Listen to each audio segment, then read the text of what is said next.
라는 제목으로 말씀을 들을 때 큰 은혜 받는 여러분 되시기를 축복합니다. 아론의 쌍난 지팡이에 대해서 민수기 17장 8절은 이렇게 말하고 있습니다. 아론의 지팡이는 우미 돋고 순이라고 꽃이 피어서 살구 열매가 열렸더라, 이렇게 말씀하고 있습니다.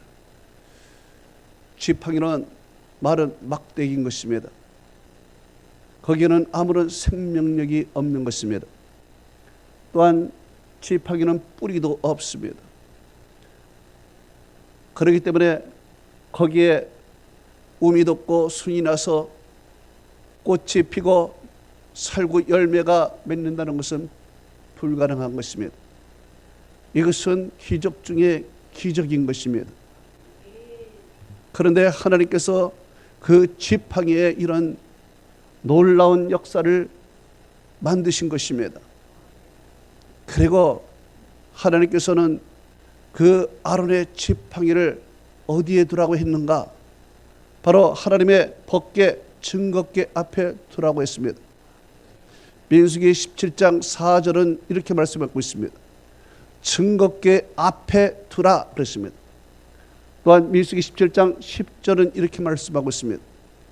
아론의 지팡이를 증거궤 앞에 도로 가져다가 거기에 간직하여 라고 말씀하고 있습니다.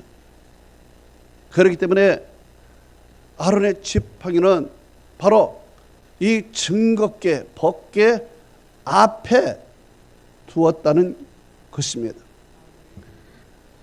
우리는 보통 법궤 속에 세 가지가 들어있다고 우리는 생각합니다.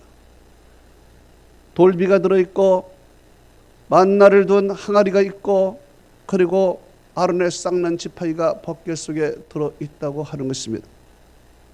이것은 히브리서 9장 4절의 말씀에 기초한 것입니다.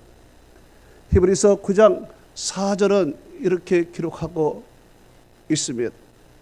금 향로와 사면으로 금으로 싼 꾀가 있고 그 안에 만나를 담아둔 금 항아리와 아론의 쌍난 지팡이와 언약의 비석들이 있으며 라고 히브리서는 기록하고 있습니다. 히브리서는 바로 이 세 가지가 언약궤 속에 들어있다고 말씀하고 있습니다. 그런데 히브리서보다 2000년 전에 쓰였던 열왕기상 8장 9절에는 또 이렇게 기록하고 있습니다. 궤 속에는 두 돌판밖에 아무것도 없으니 그랬습니다. 그러니 열왕기상 8장 9절에는 세 가지가 들어있는 것이 아니라 법궤 속에 오직 두 돌판만 들어있다는 것입니다. 그러면 아론의 지팡이는 증거 앞에 두었는데 만나를 담아둔 항아리는 어디에 두었는가? 출애굽기 16장 34절은 이렇게 말하고 있습니다. 그것을 증거판 앞에 두어 간수하여 그랬습니다. 여기서 그것이라는 것은 33절에 만나를 담아둔 금 항아리를 말하는 것입니다. 그렇기 때문에 법궤 안에는 두 돌판만 들어있고 그리고 법궤 앞에는 아론의 지팡이와 만나를 담아둔 금 항아리가 있었다는 것입니다. 그러면 왜 히브리서 기자는 이 세 가지가 법궤 속에 들어있다고 했을까요? 우리는 그 배경을 광야 시대로 한번 돌아가 봐야 되는 것입니다.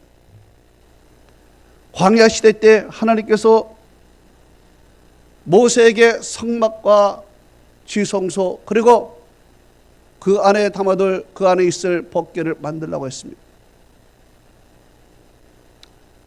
그래서 그곳에 하나님의 법궤를 안치하고 그리고 그 앞에 항아리와 만다를 안치했습니다.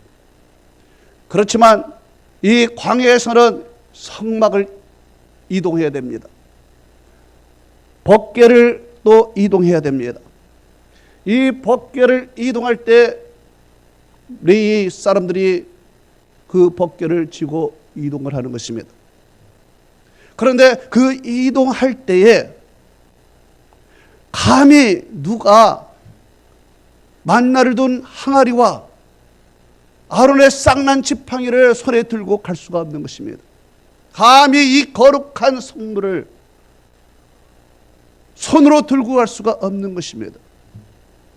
그렇기 때문에 이 이동할 때는 이 거룩한 성물을 법궤 안에 집어넣고 그리고 이동을 하고 이제 또 어떤 장소에서 성막을 피고 법궤를 안치하고 그리고 그 안에서 꺼내서 그 앞에 두는 것입니다.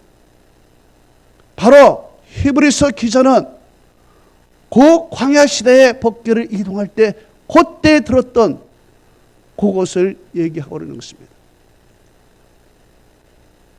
그리고 이후로 세월이 흘러가서 법궤는 역사 속에서 사라졌습니다.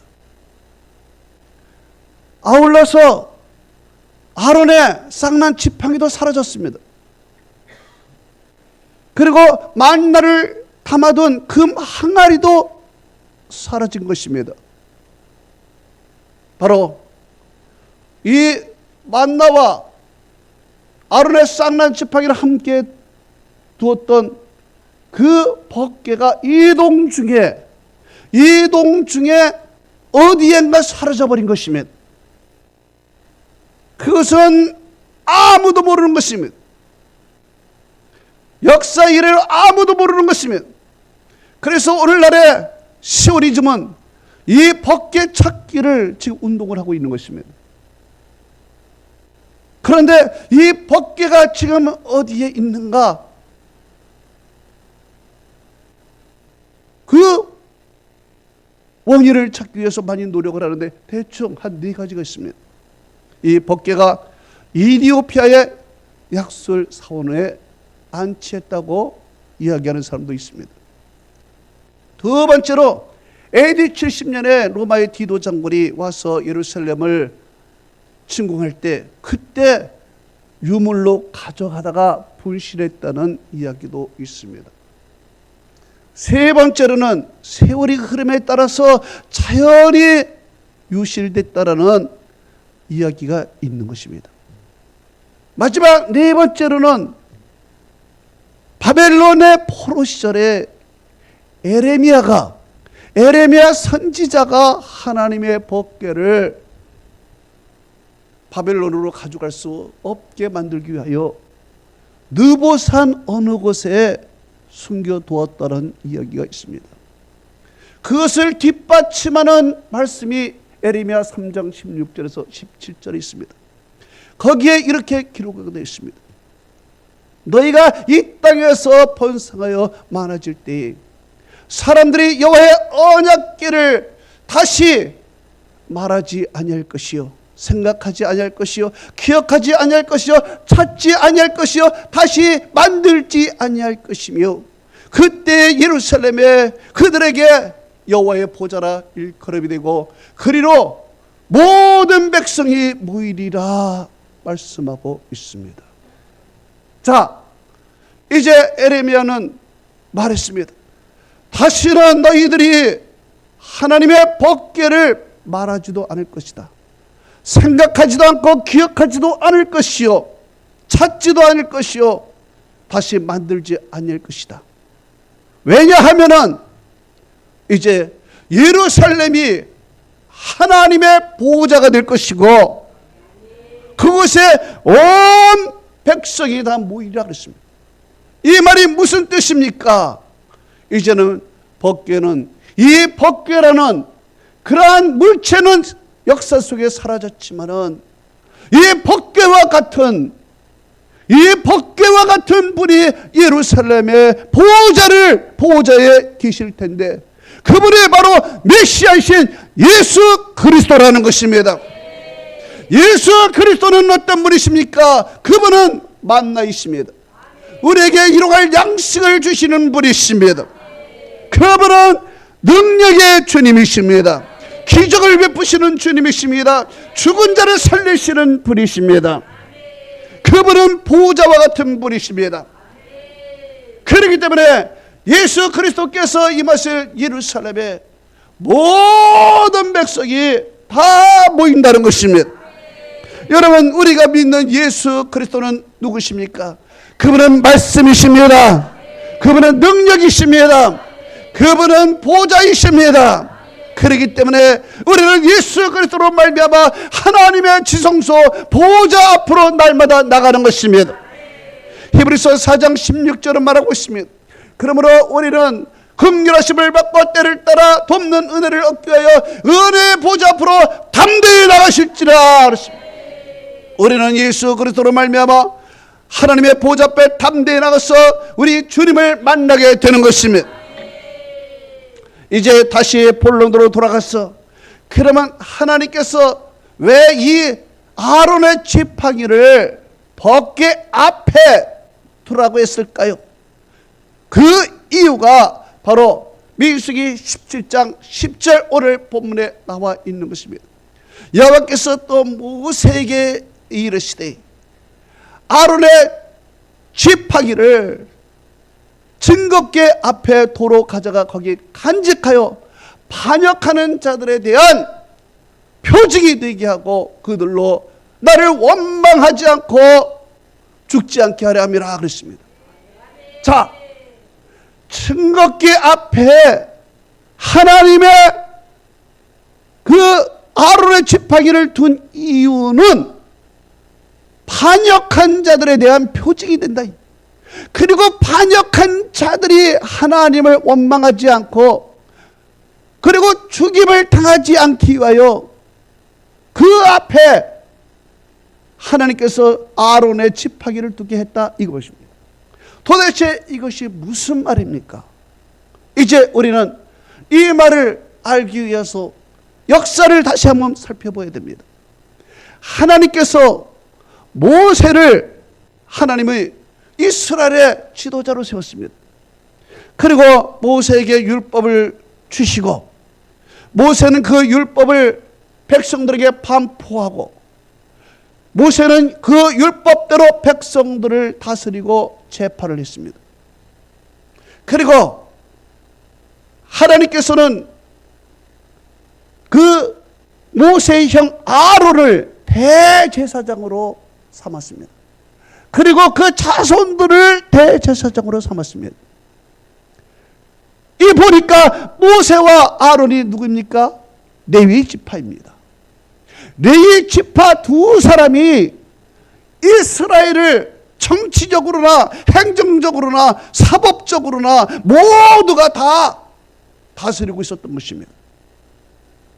그런데 거기에 레위 지파에 고라라는 사람이 있습니다. 레위 지파의 고라라는 사람이 생각하기를, 아니 모세와 아론이 우리 같은 레위 지파인데 왜 쟤네들만 저렇게 지도자가 되고 높임을 받고 칭송을 받고 왜 쟤네들만 저렇게 존경을 받느냐, 우리는 뭐냐, 불만을 갖게 되었습니다.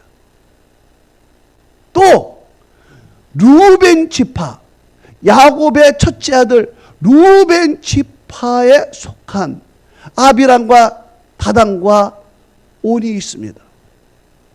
이 세 사람도 불만이 있습니다. 왜? 이스라엘의 장자는 루벤이에요.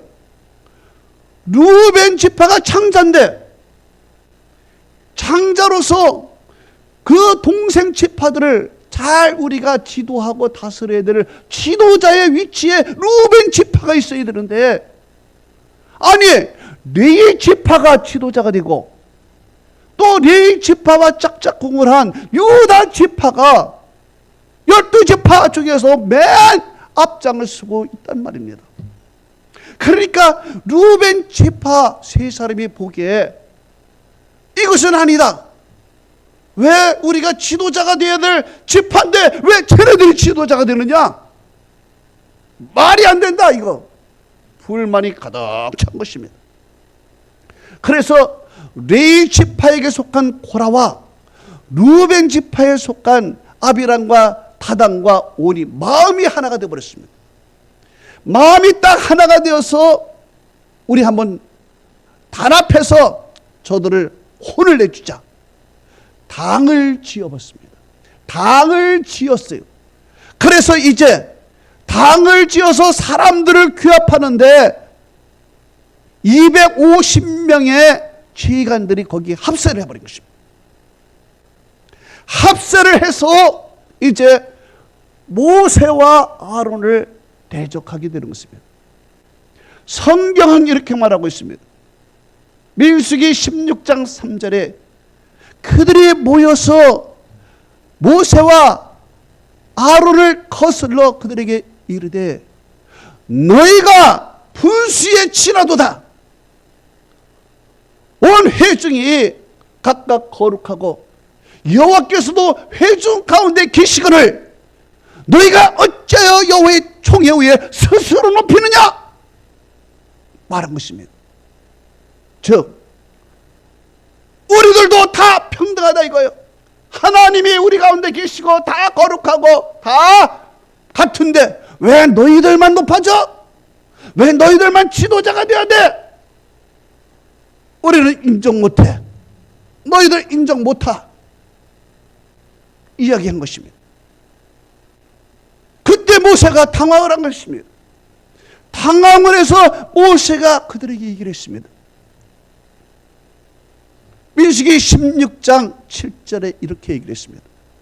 레위 사람들아 너희가 너무 분수에 지나치도다.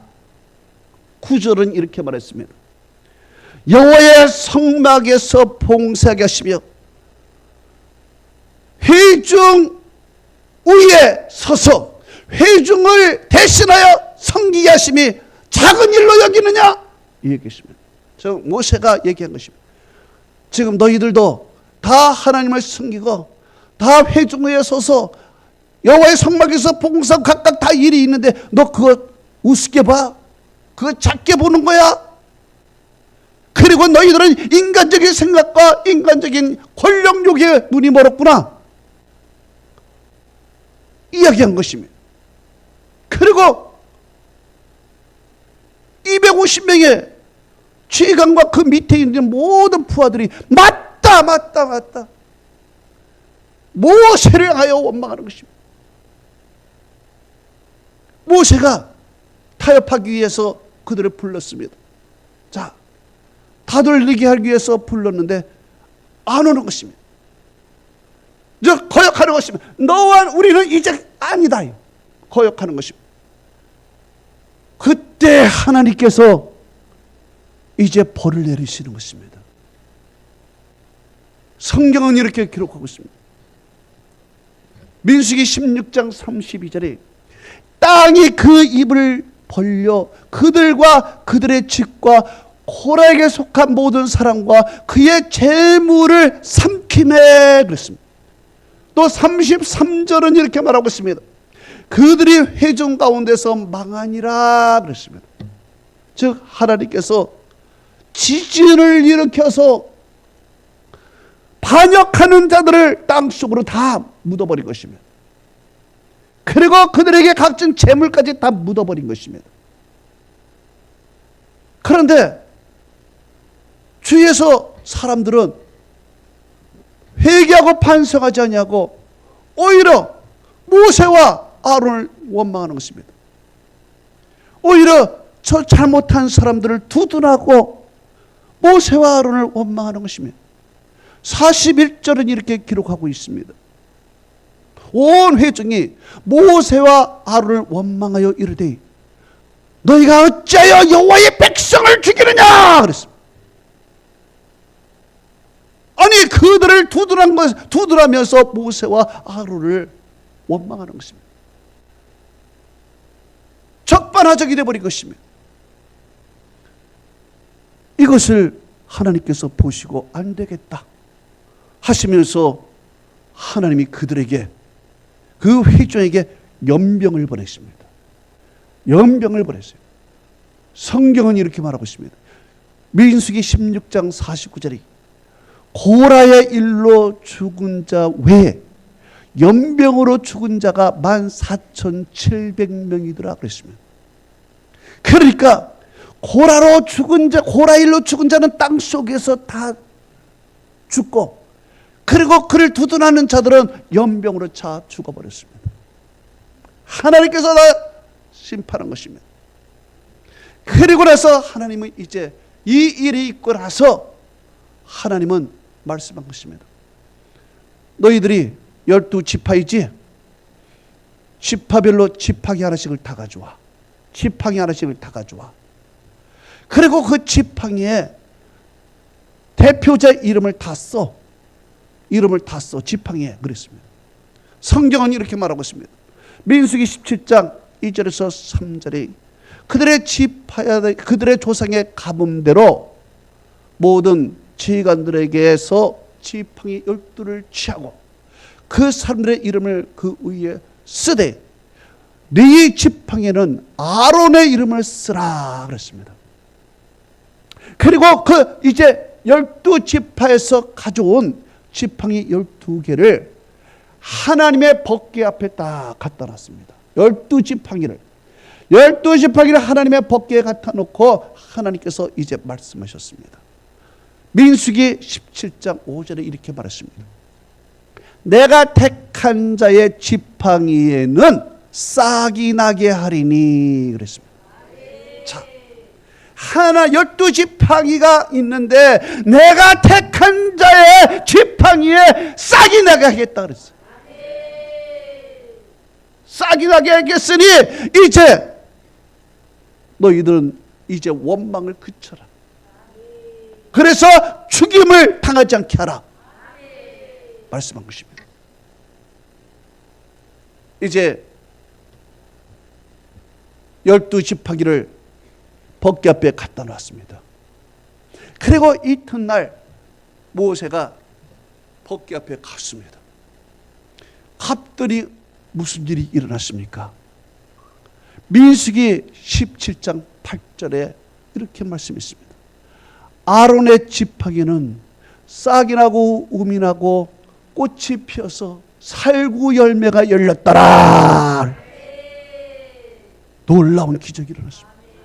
12지팡이가 있었는데 아론의 지팡이, 아론의 이름을 쓴 지팡이에 싹이 나고 um이 돋고 꽃이 피고 살구 열매가 열린 것입니다. 이것을 가지고 백성 앞에 가서 봐라. 하나님의 택한 자가 누구냐? 그러면서 보았을 때 백성이 그때서야 하나님의 택한 자가 바로 저 레위지파 저 모세와 아론이었구나. 그때서야 백성들이 이제 인정하게 된 것입니다. 그때서야. 네. 자, 그래서 백성들이 이것을 보고 이제 다시는 너희들 원망하지 마라. 원망하면 죽는다. 이제 이것을 깨 앞에 딱 갖다 놓고 원망 나올 때마다 그것을 보면서 쑥 들어가만 표징이 되게 만든 것입니다. 그런데 더 신기한 것은 무엇입니까? 분명히 하나님께서 민수기 17장 5절에는 아론의 지팡이에 내가 택한 자의 지팡이에는 싹이 나게 하리니 그랬습니다. 싹이 나게 하리니 그랬는데 막상 들어가서 보니까 싹이 날 뿐만 아니라 um도 나고 꽃이 피고 열매도 맺었다는 것입니다. 더 신기한 것은 지팡이는 하나인데 이쪽 한쪽 부분에는 싹이 나 있고 이쪽 부분에는 꽃이 피어 있고 이쪽 부분에는 살구 열매가 열려 있다는 것입니다.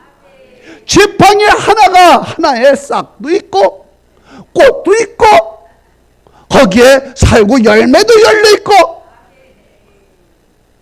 할렐루야. 여러분, 이것이 무엇을 의미하는 것입니까? 하나님이 다 하셨다는 것입니다. 싹도 하나님이 나게 하시고 꽃도 하나님이 피게 하시고 열매도 하나님이 맺게 해주셨다는 것입니다. 이것은 무엇입니까? 고라, 너도 하나님이 하실 일이, 하나님이 주신 일이 있어. 아비람과 다단과 오나, 너희도 하나님이 주신 일이 있어. 250명의 지휘관들아, 너희도 하나님이 주신 일이 있어. 모세는 모세대로, 아론은 아론대로 하나님께서 다 주신 일이 있건만 왜 너는 싹이면 싹이지, 싹이 너는 왜 꽃이 아니야 라고 원망할 필요도 없고, 꽃은 나는 왜 열매가 아니야 원망할 필요도 없고, 열매는 왜 내가 살고만 열려야 돼, 다른 맛있는 사과는 안 돼? 할 필요도 없고, 하나님이 주신 그 부분 속에서, 그 지팡이 거기에서 자기의 위치를 다 지켜가면서 싹은 싹대로, 꽃은 꽃대로, 열매는 열매대로 그 안에서 하나님이 주신 그 안에서 행할 것이지, 왜 내가 열매가 아니냐고, 열매는 왜 내가 살구냐고 이야기할 필요가 없다. 하나님의 주신 일을, 하나님의 주신 일을 성실히 감당해야 된다는 것이요. 원망하지 말고 감사하기를 바랍니다. 할렐루야. 놀라운 것입니다. 이 모든 것은 다 하나님이 하신 것입니다. 또 싹은 뭡니까? 싹은 시작입니다. 꽃은 과정입니다. 열매는 결과인 것입니다. 그렇기 때문에 시작도 하나님이 하시고 과정도 하나님이 하시고 그리고 결과도 하나님이 하신다는 것입니다. 그러니까 시작을 하라는 것입니다. 하나님이 하게 해주시고 하나님의 열매까지 맺게 해주시는 것입니다. 여러분, 무엇이든지 시작하십시오. 믿고 기도한 것은 시작하십시오. 그러면 하나님이 해주시고 하나님의 결과까지 주실 줄로 믿습니다. 빌립보서 1장 6절은 이렇게 말씀하고 있습니다. 너희 안에 착한 일을 시작하신 이가 그리스도 예수의 날까지 이루어질 줄을 확신하노라. 여러분, 무엇이 두렵습니까? 머뭇머뭇거리지 마십시오. 내가는 싹이라고, 나는 열매가 아니라고. 아닙니다. 하나님의 거기에서도 하나님의 능력이 있는 것입니다. 여러분, 모세를 보십시오. 모세가 80세에 부름을 받았습니다. 그때 모세는 말했습니다. 나는 늙어서 못합니다. 할 만한 사람을 보내주셔서, 곧 이것이 모릅니까? 젊은 사람 하게 해주세요. 나 같은 사람은 이제 못합니다. 얘기한 것이며, 그리고 나는 옛날에는 말은 잘했는데 애굽에 있을 때는 내가 학문에 도달하고 그리고 수사학이 있어서 말을 잘했는데 40년 동안 내가 대화를 해본 적이 없습니다. 그저 양들과 대화를 해버리지 40년 동안 얘기해 본 적이 없어서 나는 입이 뻣뻣하고 둔해서 말을 못합니다. 애굽의 말도 다 잊었을 것입니다. 그래서 나는 가서 말도 못합니다. 말 잘하는 사람을 보내주세요. 얘기한 것입니다. 그때 하나님께서는 그 메마른 지팡이를 가지고 그것을 던져보라 그랬습니다. 던졌더니 그 뻣뻣한 지팡이, 죽은 지팡이가 꿈틀거리는 뱀이 되어버렸습니다. 꿈틀거리는, 움직이는 것이 되어버렸습니다. 그리고 그 메마른 지팡이로 창을 기고 방패를 기고 천차를 이기노 바로를 물리치는 지팡이가 되어버린 것입니다. 그 지팡이로 홍해 바다를 가르는 지팡이가 되어버린 것입니다. 이것이 무엇입니까? 메마른 너 같은 존재, 나이 많아서 늙고 그리고 말도 못하고 이제 아무 기력이 없는 너를 내가 지금부터 쓰겠다. 네가 비록 메마른 지팡이와 같지만은 하나님이 너와 함께 하시면은 네가 생명을 잊고 네가 능력이 되는 것이고 네가 못할 것이 없다라는 것입니다. 할렐루야. 또한 하나님께서는 이 지팡이를 통해서 보여주는 것은 내가 새 역사를 쓰겠다는 것입니다.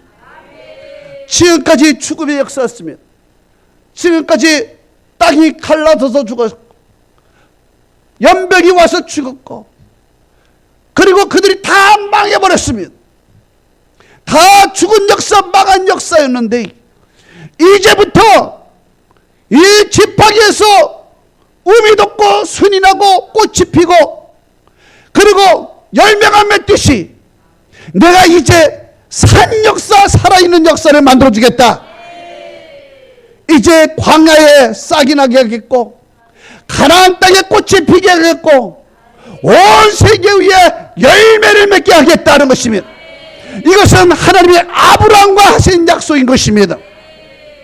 그리고 살구 열매가 열다 그랬습니다. 살구는 오늘날의 아몬드인 것입니다.